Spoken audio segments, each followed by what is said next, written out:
Hello and welcome to a segment that I'm calling The Quantum of Stupid. This is a twice weekly podcast of things that just annoy me. Now the idea for the title comes from a discussion that I was having with Marcus Ranham. And Marcus was saying stupidity is a fractal space. You look at stupidity at any particular dimension and there's more stupidity inside it. And there's more stupidity inside that, and so on and so forth. You know, at the time I agreed with this. This sounded like a fairly good theory of stupidity. But then, coming away afterwards, I'm thinking, no. We live in a quantum universe.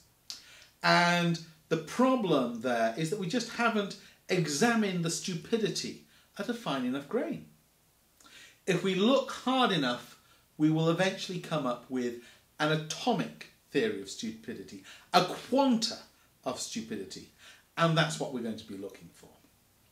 Now, when I started to propose this thing, folk were suggesting possible topics, and one of the ones that a lot of people suggested to me was the Windows Start menu. What's stupid about the Windows Start menu? Well, what do you do when you shut Windows down? You go to the Start menu. Bit ambiguous messaging there. Well, yes, only the problem with that particular objection is it's been fixed. Windows Vista does not have a button marked Start, so we can't use that. However, then that got me thinking that really what that Start menu was an example of was a much more pervasive problem of ambiguous controls. And an example of that is Bluetooth headsets. Every single Bluetooth headset I've had, and I've had about 5 over the years, has had the problem that you never quite know how it's going to react or what it's doing, because there's one button that is used for every possible function on the device. So, what do we use the button for? Well, first of all, we use the button for turning the device on and then turning it off.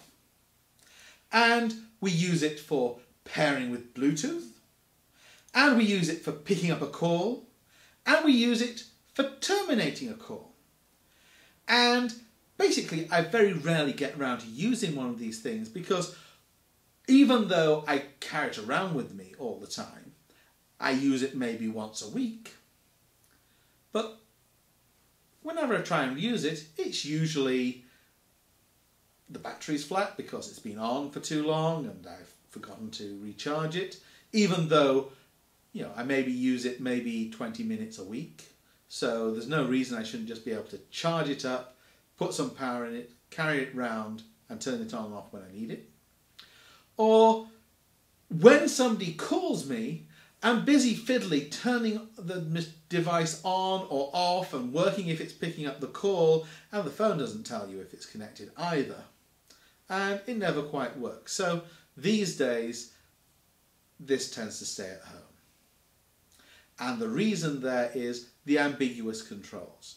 It's not the only example of ambiguous controls, but sticking something this size in your ear, it creates the greatest frustration. Why can't they just have a slider so I switch it on or off depending upon whether I'm using it? And that's today's Quantum of Stupid. Thank you for listening.